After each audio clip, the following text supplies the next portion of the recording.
수도 있는. 그러니까 어떤 사람에게는 너무나 소중한 세상에서 바꿀 수 없는 중요한 존재로 취급을 받기도 하지만 다른 어떤 사람한테는 쓰레기나 짐승 취급보다도 못한 취급을 받을 수도 있는 것이 대중스타, 연예인의 속성인 것이죠.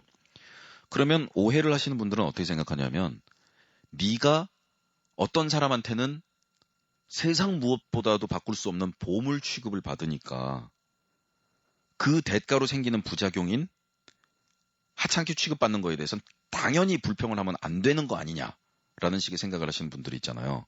사람은요. 50 정도의 수치로 주위에서 자기를 다 대해주는 사람이 정신이 안정되는 거예요.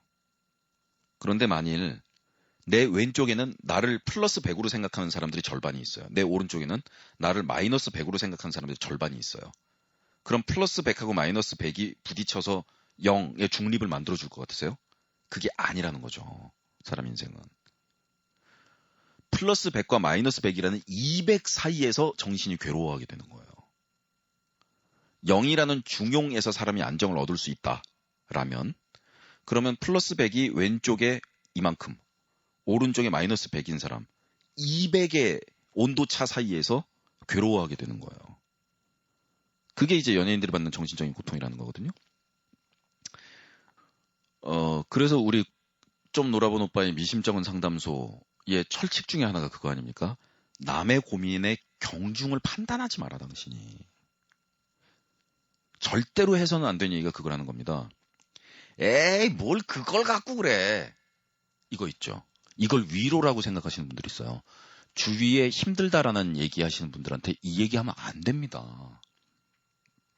그 사람이 필요로 하는 거는 비록 그게 응석을 받아주는 행위로 그치는 수가 있을지언정 그래.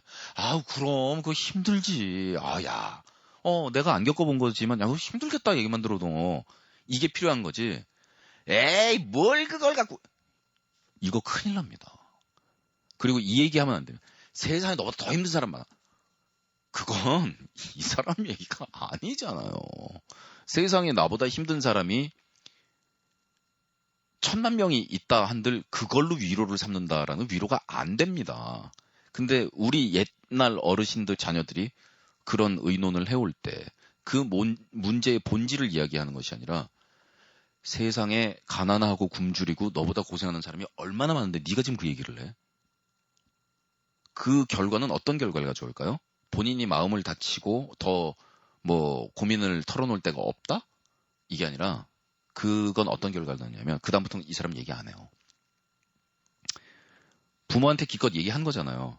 그런데 그 문제가 아주 가벼운 고민이든 큰 고민이든 잘못 생각을 하고 있든 뭐든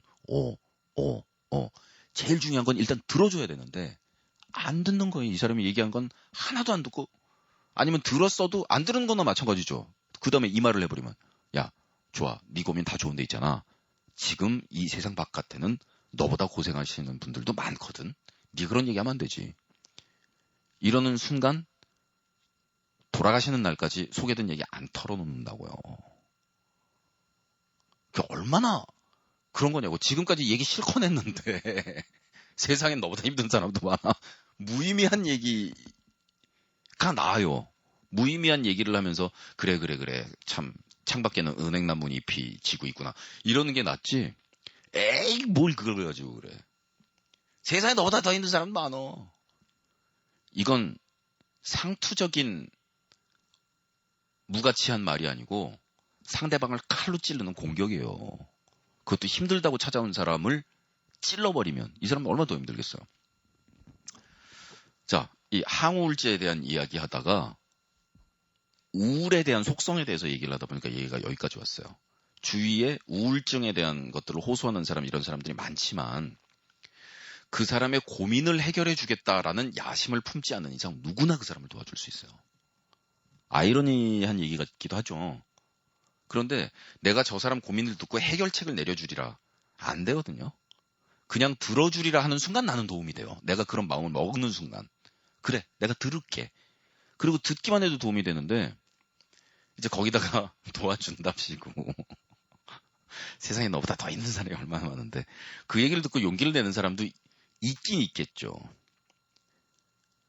그거를 문장을 바꿔볼게요. 그런 얘기를 듣고 더 용기를 낸 사람이 있는 것뿐이에요. 그런데 우리나라의 구조는 또 어떠냐? 그런 사람이 얘를 끄집어내서 일반화시켜요. 봐라, 이 사람은 그런 얘기 듣고 힘내서 이렇게 됐잖냐. 그러니까 이 얘기는 유효해야 하는 얘기다. 근데 너는 왜 말을 안 들어먹냐? 자, 다시 얘기할게. 세상에 너보다 힘든 사람이 더 많거든. 이런 거 있잖아요. 고등학생 때 저랑 밴드를 하고 있는 친구가 우리 집에서 자면서 저한테 자기를 되게 비하하는 얘기를 하면서 고민을 털어놨을 때 저는 베개로 걔를 진 눌러버리고 싶었어요. 왜냐하면 걔 정말 잘생긴 애였거든요. 우리 밴드에서 제일 인기 좋은 애였고 연주도 굉장히 잘했고요. 그리고 집이 어마무지하게 부자야. 저는 그게 참 부러웠거든요. 형제들도 많아요. 근데 그중에 막내 아들이라 집안에서 얘를 물고 빨고 얼마나 귀하는지 몰라요. 그럼 저는 그 친구의 그 말이 저를 자극했어요. 나는 불쌍한 놈이지 않냐. 네가 뭐가 불쌍한데 너 죽을래? 정말 속으로 죽여버리고 싶었는데 속으로 그게 되게 싫었던 거예요. 넌 나보다 잘생겼어. 넌 나보다 집에 돈 많아. 우리 아버지는 열나 무섭지만 너네 부모님은 너 이뻐 죽을라 그래. 넌 심지어는 내가 꿈에도 꿀 수 없는 넌 여자친구도 있어. 그러면서 제 마음속에서는 그런 생각을 하죠. 네가 무슨 자격으로 불평을 해? 응? 하지만 지금 생각해보면 잘생기고 부잣집 아들인 잘 나가는 애의 고민은 잘생기고 부잣집 아들인 잘 나가는 애의 고민인 거잖아. 그 고민이 존재하는 거잖아요. 하지만 잘생기고 부잣집 아들인 잘 나가는 애는 고민이 존재해서는 안 된다라는 시각이 있는 거잖아요. 그래서 우리 사회의 어떻게 보면 끔찍한 폭력 중에 하나는 부자는 고민하면 안 된다든가 네가 무슨 고민이 있겠어 라든가 그렇게 따지는 게 이제 고민은 어디까지나 저 사람의 고민이고 그 고민에 대한 고통은 어디까지나 저 사람이 받는 건데 그걸 내 기준으로 판단하게 된다는 거죠. 그러니까 그것만 버리면 우리는 모든 사람들의 고민을 들어줄 수 있어요. 그런 다음에 해결책이 머릿속에 생각나면 얘기하는 거 아님 많은 거지.